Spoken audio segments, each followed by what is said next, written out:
23వ రోజు 23వ రోజు సిలువ ధ్యానకూటానికి త్వరగా సిద్ధపడేటండి.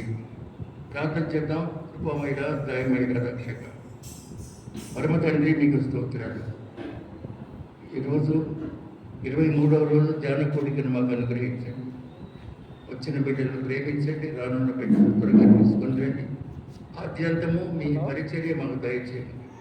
యేసునామమున అడుగుతున్నాము తండ్రి, ఆమేన్. ప్రార్థన సమయం అందరూ గుర్తెరిగి రండి. పాటలు పాడండి. దానికి స్తోత్రం కలుగును గాక. మంచి పాట పాడారు. పాటలో ఒక అక్షరం కానీ అపశృతి పలికితే పాట చెడుతుంది. రక్తమయమాయే అన్నదనుకో పాట చెడుతుంది. రక్తమయమాయే ట్యూనింగ్ అప్పుడు వస్తుంది. రక్తమయమాయే నా కోసమే అట్లా రైట్ రైట్ ఉంటుంది. లేక రక్తమయమాయే అంటే చెడుతుంది. సాంగ్ ఎప్పుడు కూడా అక్షరంగా చక్కగా పాడండి. వృత్తులు బాగున్నాయి. అయితే పాట గురించి కరెక్ట్ చేసుకోండి సార్. దేవుని పరిశుద్ధ నామానికి స్తోత్రం కాక కలుగునుగా. ఈరోజు క్రీస్తు శిలువ శ్రమల ధ్యానకూడిక 23వ రోజు. గలతీయులకు రాసిన పత్రిక 6వ అధ్యాయం 14వ వచనం చదువు. నేను చదువుతాను, వినండి. అయితే మన ప్రభు అయిన యేసుక్రీస్తు శిలువ యందు తప్ప మరి దేని యందును అతిశయించుట నాకు దూరమౌనుగాక. దాని వలన నాకు లోకమునకు నేనును శిలువ వేయబడి ఉన్నాము. పరిశుద్ధ వాక్యం దేవుడు మనందరి కొరకు జీవించుకుంటారు. ప్రార్థన చేద్దాం. చిన్న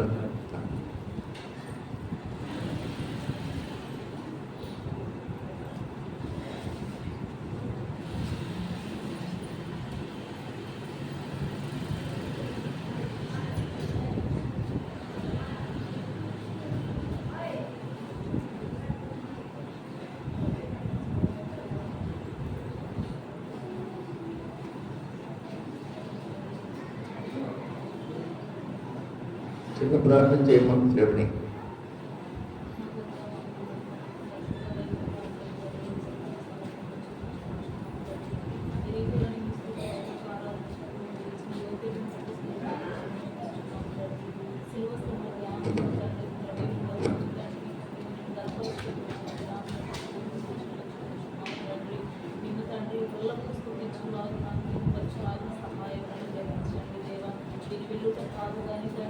జీవితాన్ని సరిచేసుకుని ఈ దాసుడు వాకులను కూర్చోటగా తండ్రి, మా జీవితాలను ఫలింపచేయండి దేవా. మీరే మేలు చేయండి, కృపను అనుగ్రహించండి. దైవ సేవకు మంచి ఆరోగ్యం అనుగ్రహించండి, శక్తిని అనుగ్రహించండి, మేలు చేయండి దేవా. నా కార్యక్రమం బట్టి స్తోత్రంగా చెల్లించుకుంటున్నాము తండ్రి. ప్రతి కీడును కొట్టివేయండి. ఆశీర్వాదకరమైన జీవితం మాకు మా అందరికీ అనుగ్రహించమని మేలు చేయమని అన్నికందరూ మీ సహాయం మాత్రమే కోరుకోవచ్చు. యేసుక్రీస్తు పరిశుద్ధమైన నామములో అడిగి పెట్టు ప్రార్థించుకుంటున్నాము తండ్రి. ఆమేన్.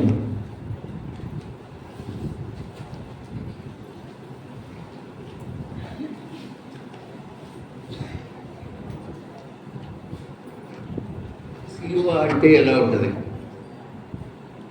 సిలువ అంటే ఎలా ఉంటుంది? అది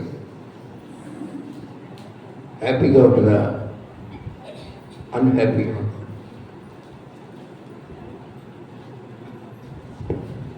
సిలువ అంటే ఎలా ఉంటుంది? 2 చెక్కల, ఒకటి పొడవు చెక్క, పొట్టి చెక్క, 2 కలిపి మేకులు కొడితేది సిలువే. కానీ ఒట్టి సిలువ అయితే భయం లేదు.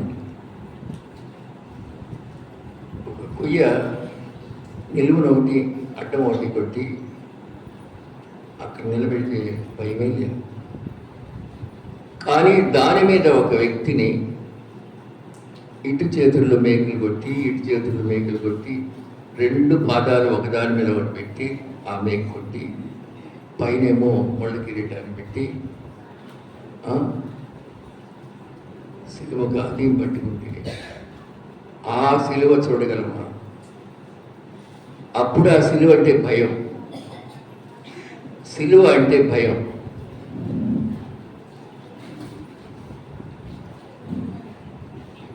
సిలువ అంటే ఆందోళన, సిలువ అంటే వణకు. సిలువ అనగానే ప్రతి ఒక్కరికి భయం. ఉరి తీస్తారు నన్ను అనే దానికంటే సిలువ వేస్తారనేది 100 రెట్లు భయం. ఉరి తీస్తే ఒక్కసారి పోతుంది ప్రాణం. తాడేశారు, ఒక చక్రం మీద నుంచి వెనక్కి లాగారు, అవుట్. మరి సిలువ వేయటం ఇటు మేకు కొట్టగానే ప్రాణం పోదు కదా, అప్ప అమ్మ అంటూ పోలలై ప్రవహిస్తుంది. ఇటు పక్క కూడా అంతేగా. కనుక ఉరి కన్నా ఘోరమైంది సిలువ. అసలు ఎందుకు సిలువ శ్రమల ధ్యానకుడి అంటాం? సిలువలో ఆయన పొందిన శ్రమలను జ్ఞాపకం చేసుకుంటూ ఉంటే మనకు భయం కదా, ఆందోళన కదా, వణుకు పుట్టాలి కదా. ఆ సిలువ శ్రమల ధ్యానకుడిగా ఒట్టి పేరేనా? అది మామూలు పేరేనా? సిలువలో ఆయన పొందిన శ్రమల జ్ఞాపకం అంటే మామూలండి. ఈ పేరులో ఉన్నటువంటి అర్థం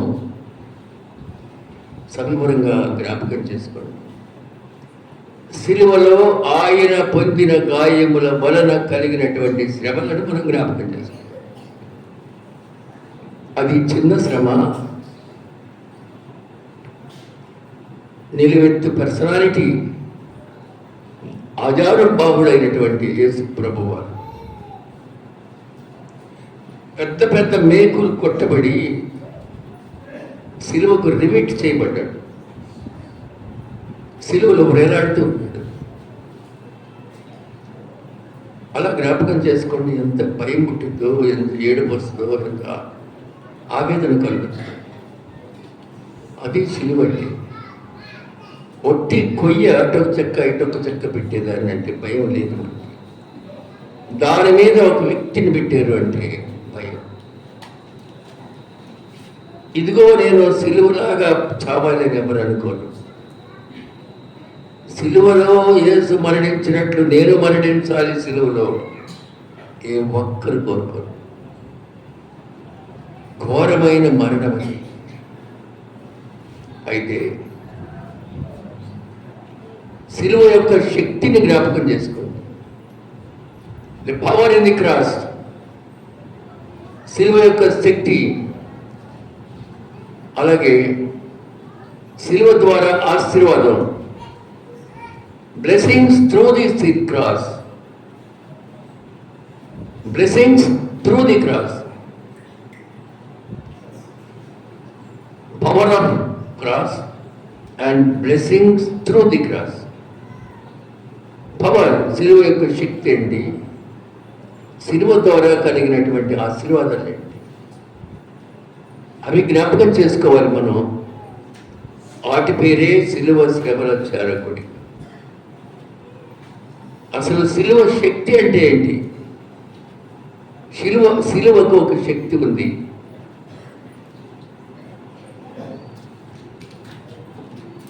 ఇక్కడ చదవబడిన వాక్యం గలతీ 6:14లో, అయితే మన ప్రభువైన యేసుక్రీస్తు సిలువ యందు తప్ప మరి దేని యందు అతిశయించుట నాకు. ఇక్కడ అతిశయం అనే మాట వాడారు. సిలువ యందు అతిశయం. ప్రియమైన బిడ్డలారా, సిలువ వేయబడితే అతిశయమా? కానీ పౌలు మహానుభావుడు అంటున్నాడు, నాకు సిలువ యందు తప్ప మరి దేని యందు అతిశయించుట నాకు దూరమగును కాక. నాకు ఇంకా అతిశయవద్దు, సిలువ యందే నాకు అతిశయం. బైబిల్ చెబుతుంది, కొందరు గుర్రములను బట్టి కొందరు రథములను బట్టి అతిశయపడుదురు, నేనైతే దేవుని నామమందు అతిశయపడుదురు. అతిశయము కొందరికి అతిశయం ఎక్కువ ఉంటుంది. ఆస్తి చూసుకొని అతిశయం, ఆస్తిని చూసుకొని అతిశయిస్తూ ఉంటాం. ఎదుటివాడికి అంత ఆస్తి లేదు కదా, మనకి అతిశయం ఎక్కువైపోతుంది. కొంతమందికి అందరూ చూసుకొని అతిశయం, అందంగా ఉన్నారనే అతిశయం, దాన్ని అందరూ చూస్తున్నారనే అతిశయం. కొందరికి మంచి జాబ్, మా వాడికి పెద్ద జాబ్ వచ్చింది, అతిశయం. కొందరికి మాది పెద్ద ఫ్యామిలీ, మా వంశవృక్షం చాలా పెద్దది, మేము చాలా పెద్దవాళ్ళం, ఇదొక అతిశయం. మా వంశం, మా ఇంటి పేరు చాలా టాప్, అది ఒక అతిశయం. అతిశయాల రకాలు ఇవన్నీ. కొందరు కులాన్ని బట్టి అతిశయం, నా కులం ఏంటి నీ కులం ఏంటి అంటాడు కదా, వేరే వాళ్ళు అంటారు కదా, నీ కులం ఏంట్రా నా కులం ఏంట్రా అంటే కులాన్ని బట్టి అతిశయం. కొందరు తమ మతాన్ని బట్టి అతిశయం. ఇన్ని అతిశయాలు చెప్పాను. పౌలు అతిశయం ఎక్కడంటమ్మా? సిలువయందే తప్ప మరి దేని యందు అతిశయము లేదు. ప్రియమైన బిడ్డలారా, సిలువ యందు అతిశయం. సిలువ అంటే నిలవకర్ర, నిలువకర్ర, అడ్డకర్ర. కానీ సిలువ మరణం అంటే మాత్రం ఒడుకు, వెన్నులో నుంచి వచ్చేస్తుంది ఒడుకు. రేపు పలనవాడిని సిలువ వేస్తున్నారు, ఎలా ఉంటుంది ఆ ఇంటి వారికి, బంధువులకి? అసలు సిలువ ఎవరు ఏర్పాటు చేశారు? రోమా ప్రభుత్వం, ది రోమన్ ఎంపైర్ సిలువ వాళ్ళు పెట్టింది. అసలు రోమా ప్రభుత్వం విధించిన కఠినమైన శిక్ష సిలువ.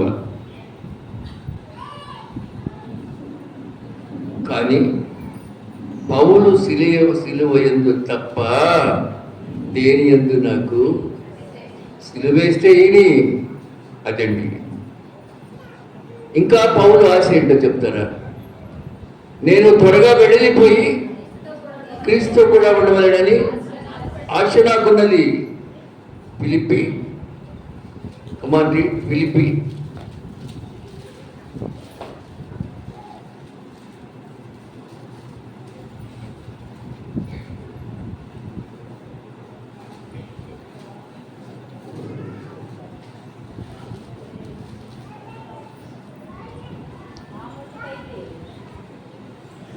ఫిలిప్పి ఎన్నో వచ్చినది?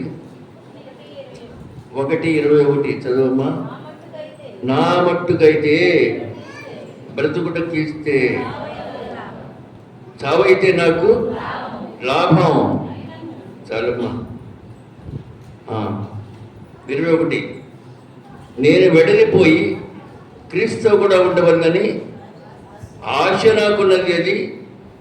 అది మరి మేలు లేదా? అక్కడ 23లో నేను వెడలిపోయి క్రీస్తు కూడా ఉండవల్లని ఆశ నాకున్నది, అది నాకు మరి మేలు. ఏమి ధైర్యం అండి పౌలు, దేవి ధైర్యం. చావైతే దేవుని కొరకే, ఘోర మరణమైనా దేవుని కొరకే.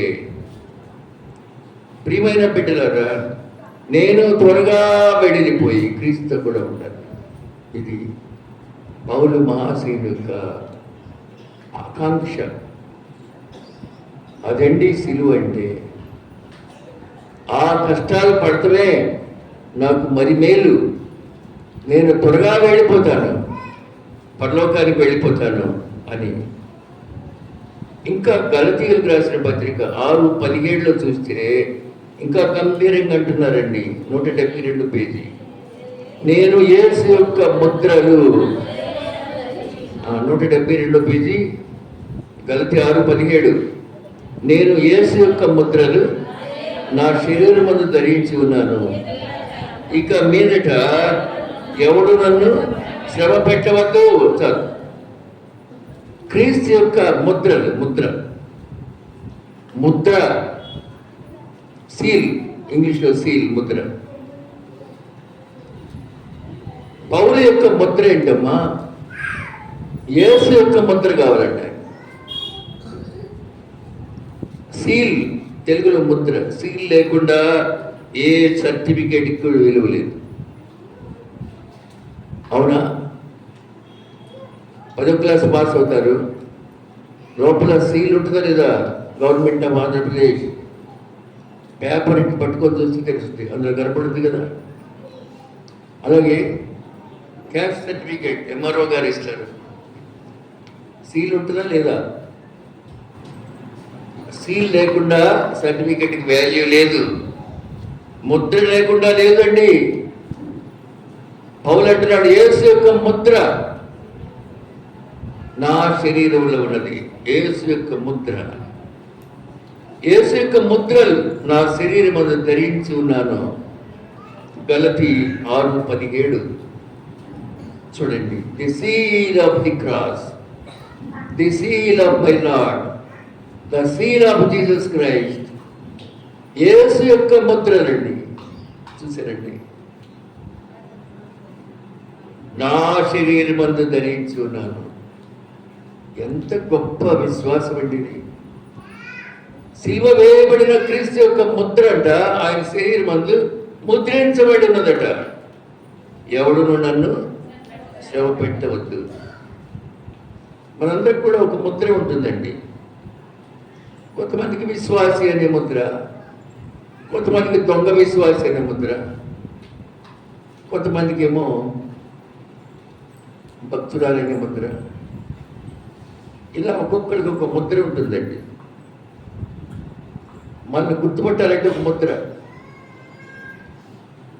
మనల్ని గుర్తుపెట్టుకోవాలంటే మన ఇన్నర్ హార్ట్, హృదయంలో ఉండే కన్ను మనం చూస్తూ ఉంటాం.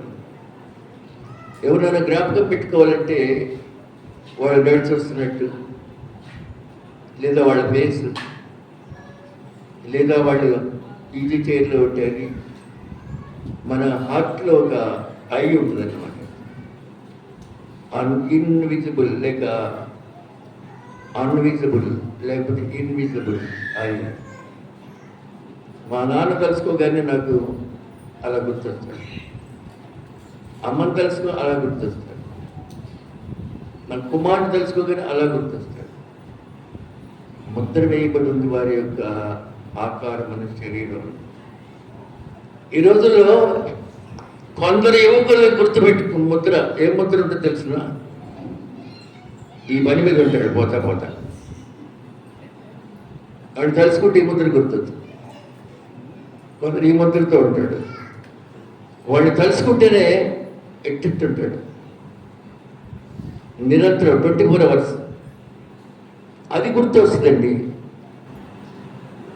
గమనించండి, రోడ్డున పోతా ఇదే పని,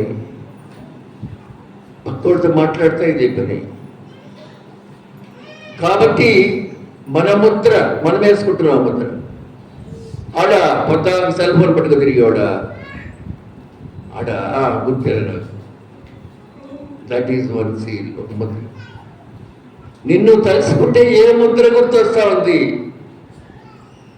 పౌలు శరీరంలో యేసు యొక్క ముద్ర ఉన్నది.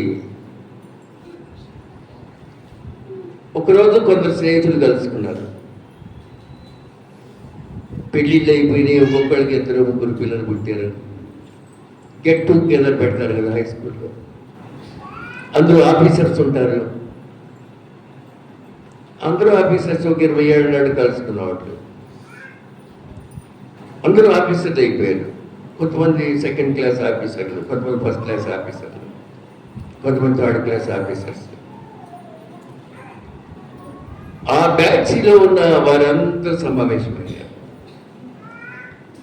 అరే వీటి తెలుసా నీకు అన్నాడు. అప్పుడు చిన్నప్పుడు చూశాను కానీ అది అంతగా గుర్తు రావట్లేదురా అన్నాడు. విన్నాడు. వీట్రా చూసారా, ఆయన పక్కన ఆయన భార్య ఉంది, 10 ఏళ్ల కొడుకున్నాడు, 8 ఏళ్ల పాప. అరే ఈయన గుర్తుపట్టలేదా? ఒరే దొంగ సీన్రా అంటున్నాడు. పాపం ఆఫీసర్ అతను అప్పుడు ఆఫీసర్ తలొచ్చుకున్నాడు. భార్య ముందు పిల్లల ముందు అంటున్నాడు, అరే మన దొంగ సీన్రా. అరే ఈడ ఎందుకు ముద్రపడిపోయింది? చిన్నప్పుడు బలపాలుగా చేశాడు, పెన్సిల్గా చేశాడు, ఎరాజర్లుగా చేశాడు, షార్పనర్లుగా చేశాడు, జామెట్రీలో చిన్న స్కేలుగా చేశాడు, కొంచెం పెద్ద అయిన పుస్తకాలుగా చేశాడు. ఎప్పుడో మానుకున్నాడు, బాగా చదువుకున్నాడు, ఇప్పుడైతే ఆఫీసర్. కానీ ఏం ముద్ర ఉంది అతనికి? దొంగసీన్. దొంగసీన్ ఎంత అవమానం ఫీల్ అయి ఉంటాడు. అలాగే మన పేరుని బట్టి మనకు ఒక చరిత్ర ఉంటుంది, మనకు ముద్ర ఉంటుంది. అది వాళ్ళ ప్రార్థన చేసేటట్టు నటిస్తారే వాళ్ళ అదొక ముద్ర. ఎప్పటికీ మారిన బ్యాచ్ అదొక ముద్ర. గయ్యాడి గంప కదా, అదొక ముద్ర. మనం ఒక ముద్ర కలిగి ఉన్నాం. ఈ రాత్రి నువ్వేం ముద్ర కలిగి ఉన్నావు? అమ్మ బాబాయ్ నోరు తెరిస్తే పరిగెత్తాల్సిందే మనం ఆ ముద్ర. నోరు తెరిస్తే బండ బూతులు ఆ ముద్ర ఉంటుంది. శాంతమూర్తి, శాంత స్వభావి ఆ ముద్ర. యేసు యొక్క ముద్ర. ప్రియమైన బిడ్డలారా, విలియం కేరీకి ఒక ముద్ర ఉంది. అమెరికా దేశం నుంచి భారతదేశానికి వచ్చిన విలియం కేరీ తెలుగులో బైబిల్ని ముద్రించినటువంటి మొదటి వ్యక్తి. విలియం కేరీ అనగానే ఓ బైబిల్, మనం పట్టుకున్న బైబిల్ని ఇంగ్లీష్లో నుంచి తెలుగులోకి ట్రాన్స్లేట్ చేసి చేసిన మహనీయుడు. నీల్ ఆర్మ్స్ట్రాంగ్ అనగానే అదొక ముద్ర. అంతరిక్షంలో చంద్రమండలంలో అడుగుపెట్టే తొలి మానవుడు కదా నీల్ ఆర్మ్స్ట్రాంగ్. అవునా? అదొక అతను సంపాదించుకున్న ముద్ర.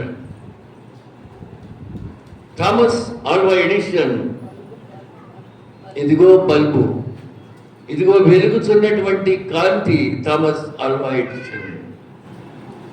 ఆహా, ఇటువంటి ముద్రలు కలిగి ఉన్నారండి వాళ్ళు. థామస్ ఆల్వా ఎడిషన్ గుర్తుపెట్టుకోండి. గుర్తుపెట్టుకుంటే బల్బులు గుర్తొస్తాయి, లైటింగ్ గుర్తొస్తుంది. అలాగే క్రిస్టఫర్ కొలంబస్, నావికుడు, నౌకాయానం చేసిన వాడు. కొలంబస్ అనగానే అమెరికాను కనుగొన్న కొలంబస్. ఒక్కొక్కడికి ఒక్కొక్క ముద్ర ఉందండి. ప్రియమైన బిడ్డలారా, ఈ రాత్రి అడుగుతున్నాను, మనమేమి ముద్ర? విశ్వాసికి ముద్ర యేసు ముద్ర.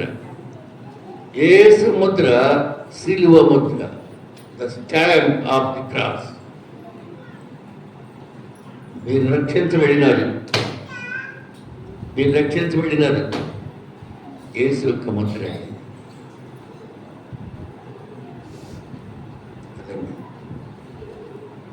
ముద్రలు విప్పినప్పుడే నీ బతుకు తెలుస్తుంది. ఆ ముద్ర ఓపెన్ చేస్తే సైతాను వేసిన ముద్ర, దేవుడు వేసిన ముద్ర.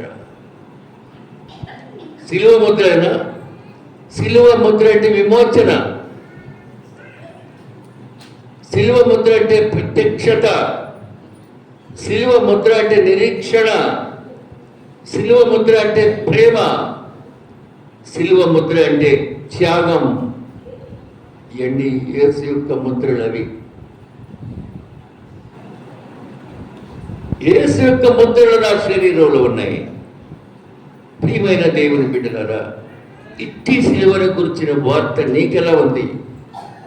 1 కొరింథీ 1వ అధ్యాయం 18వ వచనం.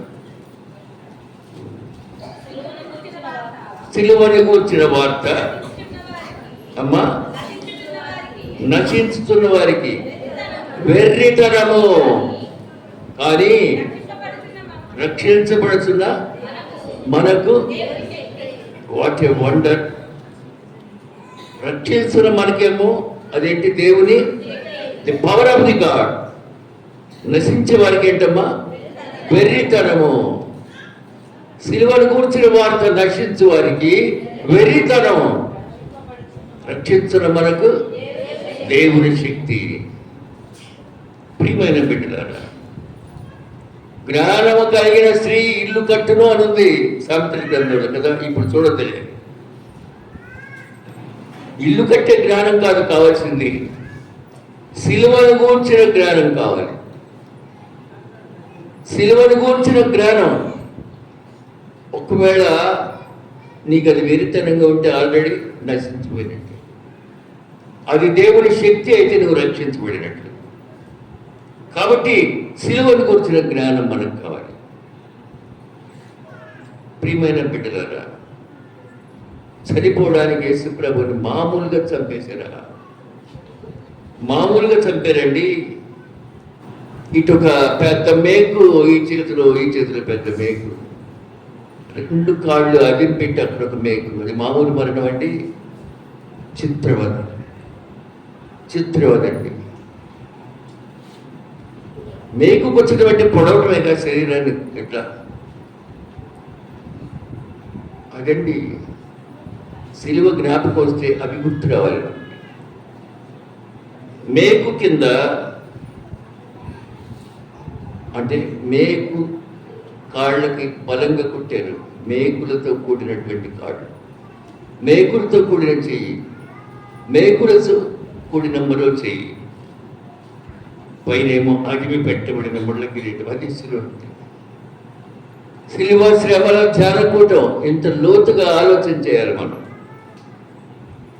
అదట కిరీటం అట. ఈ యేసు పెట్టుకున్న సిలువ అంధకార సంబంధమైన శక్తుల నుంచి విడుదల. యేసు ధరించిన సిలువ మనం ధరిస్తే అంధకార శక్తుల నుంచి విడుదల ఖచ్చితంగా. సిలువలో వేలాడు శ్రీ యేసుడే. పడండి.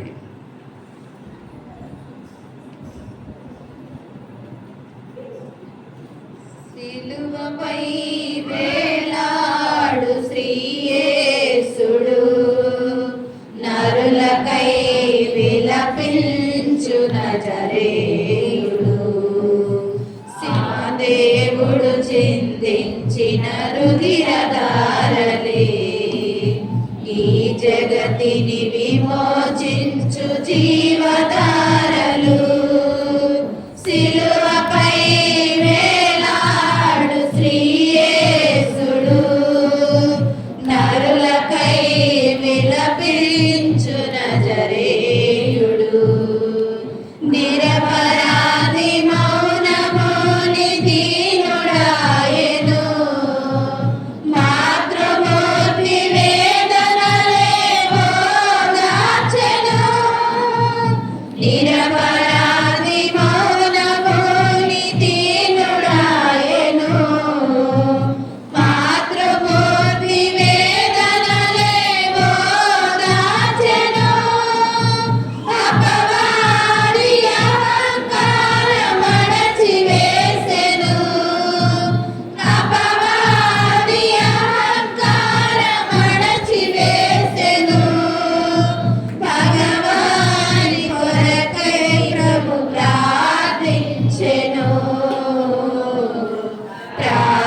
నామానికి స్తోత్రం.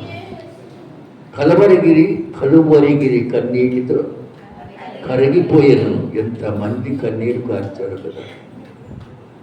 కలువరిగిరి కన్నీటితో కరిగిపోయింది. ఎంత లోతైన భావం ఉందో కనుక్కోండి. అందులో ఆలోచన చేయండి. అదండి సిలువ శ్రమలు అంటే. కలువరి కొండ అక్కడ చేరినటువంటి ప్రేక్షకులు, ప్రజల యొక్క, భక్తుల యొక్క కన్నీళ్లతో కొండ కరిగిపోయినంత పని అయిందట అండి. ఎంత గొప్ప శబ్దం వచ్చిందండి ఆ పాట ద్వారా. అందుకే పాడుతూ ఉంటే ఆ సెంటెన్స్ దాకా నేను శబ్దం ఉన్నాను. కలవరిగిరే కరిగిపోయింది. అది సిలువ అంటే. సిలువను గురించిన వార్త నశించు వారికి వెలితనం, రక్షించబడే వారికి దేవుని శక్తి. ఈరోజు నీకేం కావాలి? ఇంకా నువ్వు వెలితనమేనా, లేక ఇంకనో దేవుని శక్తి కొరకు అన్వేషిస్తున్నావా? బండరాయి కరిగిపోతే, కలవరిగిరి కన్నీటితో కరిగిపోతే, why not our minds and hearts? మన హృదయం ఎందుకు కరిగిపోవట్లేదు? సిలువ శ్రమల ధ్యాన కూడిక సంతోషంతో పెట్టుకునేయా, దుఃఖంతో పెట్టుకునేయా? ఇందులో ఏమీ సంతోషం లేదు, అవునా?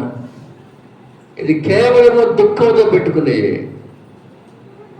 నా యేసు దేవుడు నా కొరకు సిలువలో ఘోర మరణాన్ని పొందినాడు నా పాపం నిమిత్తమై. ఇదండి సిలువ శ్రమల ధ్యాన కూడిక. ఇదేదో ఆషామాషిగా వచ్చేది కాదు, మనం అలా రావటం లేదు కూడా. ఇది త్యాగశీలి, ప్రేమమయుడు, దయమయుడు, కరుణామయుడు, మృత్యుంజయుని యొక్క వార్త సిలువ వార్త. అందుకే మనం శ్రమల ధ్యాన కూటాన్ని ఏర్పాటు చేసుకున్నాం. ఇదేదో ఆడంబరానికి కాదు, పేరు కోసం కూడా కాదు. కేవలము సిలువ శ్రమలను మనం ధ్యానం చేసుకుంటున్నాం. ప్రియమైన దేవుని బిడ్డలను అందరం బాగానే ఉన్నాం అనుకుంటూ ఉంటాం. కానీ ఒంటరిగా ఉంటే మనకి ఏదో ఒక వెలితి, ఒక దిగులు చుట్టుముట్టేస్తుంది. ఇంట్లో అన్నీ ఉన్నాయి, అన్ని సరుకులు ఉన్నాయి, రైస్, ఆయిల్ అన్ని సమృద్ధిగా ఉన్నాయి. కానీ ఏదో వెలితి మనం వెంబడిస్తుంది, ఏదో దిగులు వెంబడిస్తుంది. ఆరోగ్యంగానే ఉంటున్నాం, కానీ ఏదో వెంబడిస్తుంది. డాక్టర్ దగ్గరికి వెళ్తావు, అన్ని టెస్టులు చేస్తారు, అన్ని టెస్టులు బాగున్నాయి, అన్ని టెస్టులు బాగున్నాయి, కానీ హెల్త్ బాగోలేదు. ఏదో తెలియని వెలితి, ఇంకా ఏదో మనకు లోపించిన వెలితి. ఒకవేళ మన జీవితంలో యేసు ప్రభు ఇంకా రాలేదని వెలితి ఏమో, అది గమనించండి. మా వాడు అమెరికాలో ఉంటున్నాడండి. అమెరికన్ సిటిజన్షిప్ ఉంది మా వాడికి, అమెరికా పౌరసత్వం ఉంది. మా వాడు ఆస్ట్రేలియాలో ఉంటున్నాడు, ఆస్ట్రేలియా పౌరసత్వం ఉంది అంటారు కదా ఆనందంగా. భారతీయులు మనకి భారతదేశ పౌరులం, భారతదేశ పౌరసత్వం ఉంది. సిలువ ద్వారా కూడా పౌరసత్వం ఉంది, పరలోక రాజ్య పౌరసత్వం. మన పౌరస్థితి పరలోకమందున్నది. What is the difference? మన పౌరస్థితి పరలోకంలో ఉన్నది. Our citizenship is at the holy feet of the Lord. మన పౌరస్థితి పరలోకంలో ఉంది. ప్రియ సంగమా, దేవుని బిడ్డలారా, పరలోకవాసులు, పౌరస్థితి కలిగిన వారు.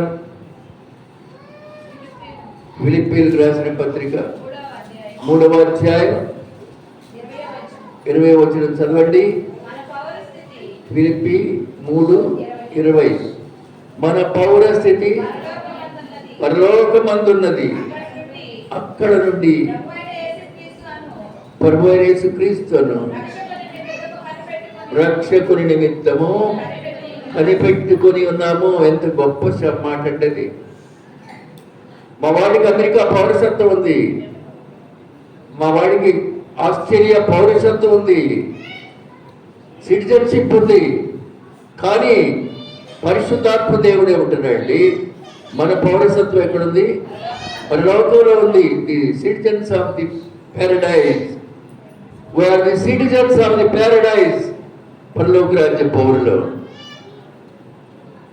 కనుక ఈ లోకంలో సిలువ ద్వారా మనకు కావాల్సినవి ఏంటి? కొలస్సీయులకు రాసిన పత్రిక 1వ అధ్యాయం 22వ వచనం చదవండి. తన సన్నిధిని, కొలస్సీ 1:22, తన సన్నిధిని పరిశుద్ధులుగాను నిర్దోషులుగాను నిరపరాధులుగాను నిలవబెట్టుటకు ఆయన మాంసయుక్తమైన దేహమునందు మరణము వల్ల ఇప్పుడు మిమ్మల్ని సమాధానపరిచారు. చాలమ్మా. అంటే ఆ శిలువ ద్వారా మనకు విమోచన కలిగింది, శిలువ ద్వారా రక్షణ కలిగింది, శిలువ ద్వారా స్వస్థత కలిగింది, శిలువ ద్వారా కృప వచ్చింది. పాత నిబంధన కాలంలో ఒక చెంప మీద కొడితే రెండవ చెంప నువ్వు గుర్తనుంది, తిప్పని లేదు. ఎవడైనా నిన్ను ఒక చెంప మీద కొడితే నువ్వు కూడా వీళ్ళు లాగి కొట్టాను. పాత నిబంధనలు అదే. ఎవడైనా వాడు చెడ్డ చూపు చూసాడంటే పోయాడు, కన్ను పీకి. ఎవడైనా వాడు దొంగతనం చేస్తే వాడు చెయ్యి నరికి, కంటికి కన్ను పట్టికి పన్ను, పడిరాలు కొడితే నువ్వు కూడా పడిరాలు కొట్టు. అది పాత నిబంధన. కొత్త నిబంధన ఏముంది? ఒక చెంప మీద కొడితే రెండవ చెంప తిప్పు. ఇది కృప. ఇది కృప నీకు ఇచ్చిన బహుమానం. ఒక చెంప మీద కొడితే రెండవ చెంప తిప్పు. ఇది యేసు స్వామి నీకు ఇచ్చినటువంటి కృప. అట్లయితే మనం ఏం చేద్దాం? లూకా సువార్త 9వ అధ్యాయం, లూకా శుభవార్త 9వ అధ్యాయం 23వ వచనం.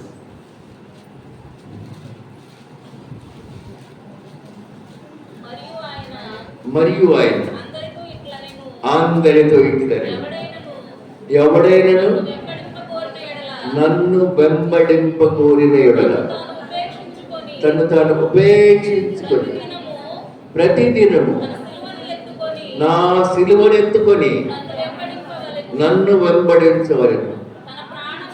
చాలమ్మా, మంచి మాట. సిలువనెత్తుకొని వెంబడించాలి. ఎందుకండి? పడని సిలువను మోసి ఈ లోకమును తలక్రిందులు చేయవాడు. పాడండి, త్వరగా పాడండి, టైం ఇచ్చా.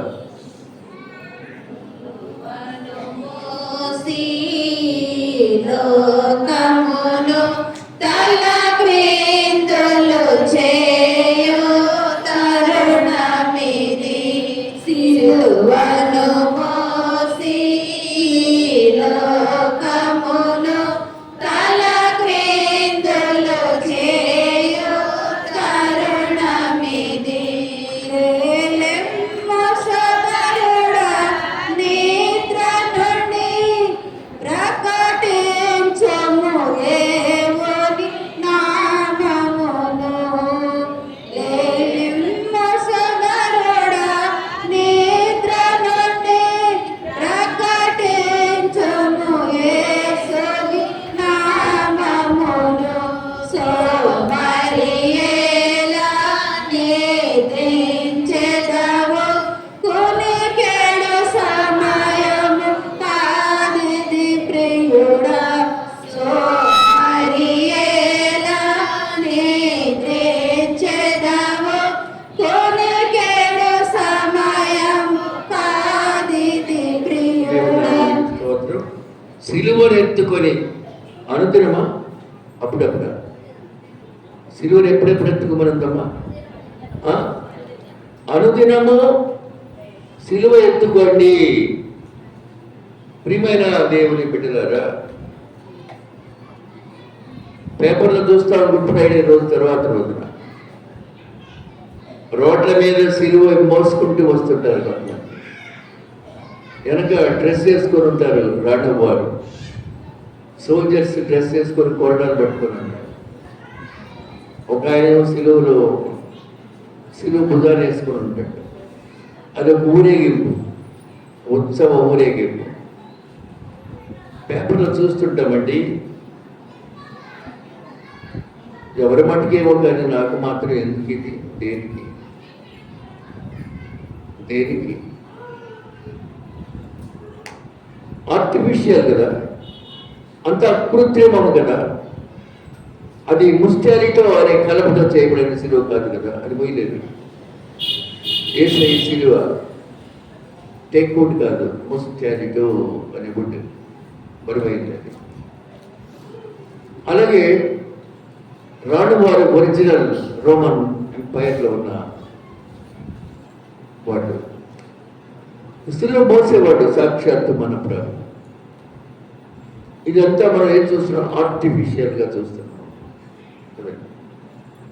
కానీ దేవుడు వెతుకునే సిలువ ఆర్టిఫిషియల్గా కృత్రిమంగా ఉండమన్నట్టు. అనుదినము నా సిలువ ఎత్తుకోండి, నన్ను వెంబడించండి. ఆయన వెంబడించేవారు ఆయన గుణములను కలిగి ఉంటారు. ఆయన వెంబడించేవారు ఆయన గుణములు కలిగి ఉంటారు. కాబట్టి సిలువ మనకు ఏమేమి ఇచ్చింది? విమోచన ఇచ్చింది. సిలువ విమోచన ఇచ్చింది. సిలువ దేవుని ప్రత్యక్షత ఇచ్చింది. సిలువ నిరీక్షణ ఇచ్చింది. సిలువ ప్రేమ గురించి తెలియజేసింది. సిలువ త్యాగం గురించి తెలియజేసింది. సిలువలో ఎన్ని గుణలక్షణాలు ఉన్నాయి కనుక అట్టి గుణగణాలు కలిగి సిలువను వెంబడించమని యేసునాథుడు ఈ 23వ రోజు రాత్రి మనతో మనం చేస్తున్నారు. దేవుడు తన పరిశుద్ధ వాక్యం మన కొరకు దీవించునుగా. చదవచ్చండి, ప్రార్థన చేద్దాం. కృపా సత్య సంపూర్ణుడా, గొప్ప తండ్రి, రక్షకుడా, మీకు స్తోత్రాలు వందనాలు చెల్లించుగా. సిలువ ఎందు తప్ప మరి దేని ఎందు నాకు అతిశయము లేదు. పౌలు భక్తుడు అంటున్నాడు, చావైతే నాకు లాభం, త్వరగా వెడలిపోయి క్రీస్తూ ఉంటాను. పౌలు భక్తుని యొక్క గొప్ప మనం ఆకాంక్ష.